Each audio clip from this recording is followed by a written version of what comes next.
Dear student, Fleming के बाएं हाथ का नियम।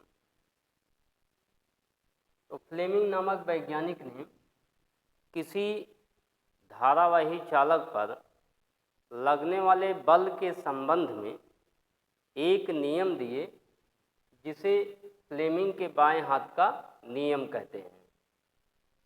तो यहाँ देखिए, यदि हम अपने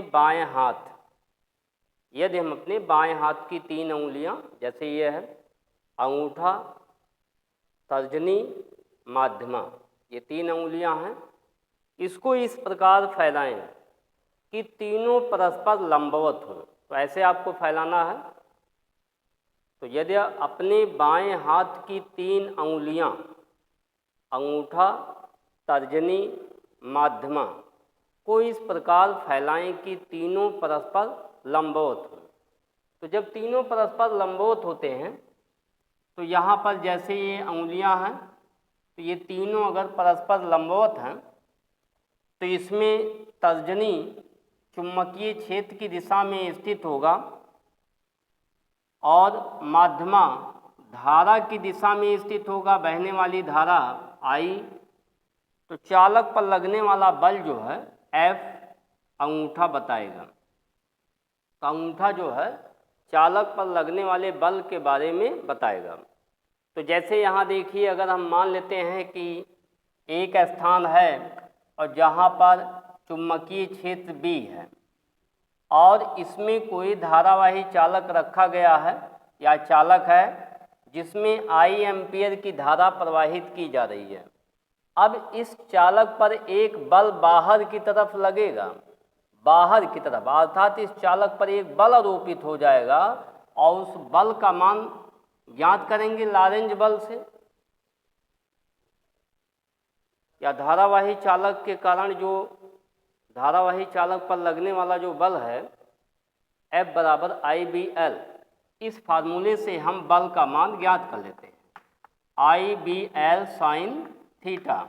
ओके, बल की जो वैल्यू है उस बल का परिमाण हम इस फार्मूले से ज्ञात करते हैं और वहाँ दिशा जो है ज्ञात करने के लिए हम फ्लेमिंग के बाएं हाथ का नियम का प्रयोग करते हैं। तो फ्लेमिंग का ये बाएं हाथ का नियम है, अगर धारा का दिशा उलट दी जाए तो धारा अगर ऊपर, तो इस पर लगने वाला बल अंदर की तरफ हो जाएगा। ठीक है, तो ये बहुत इंपॉर्टेंट टॉपिक है, इसको आप समझ लीजिए। इसका जो परिमाण है, उस परिमाण का, बल का जो परिमाण होगा उसका मान इस फार्मूले से ज्ञात करेंगे। तो यहाँ लिखेंगे, जब हम अपने बाएं हाथ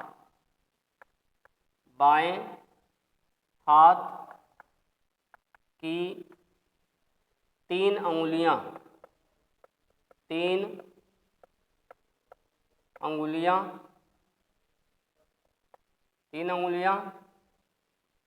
अंगूठा,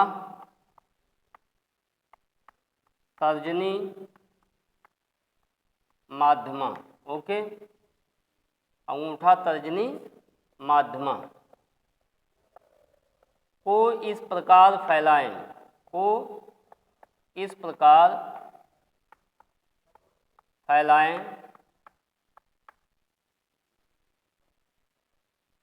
कि तीनों परस्पर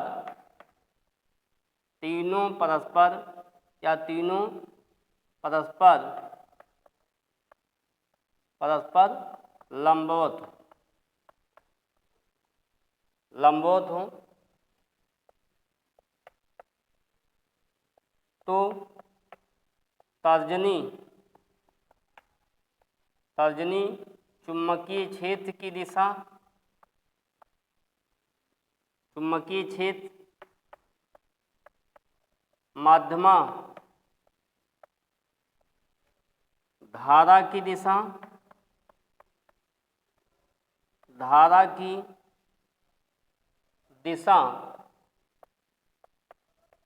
में स्थित हो।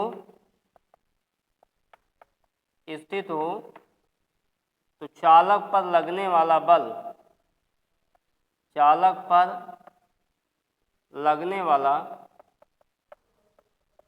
लगने वाला बल अंगूठा बताएगा, अंगूठा।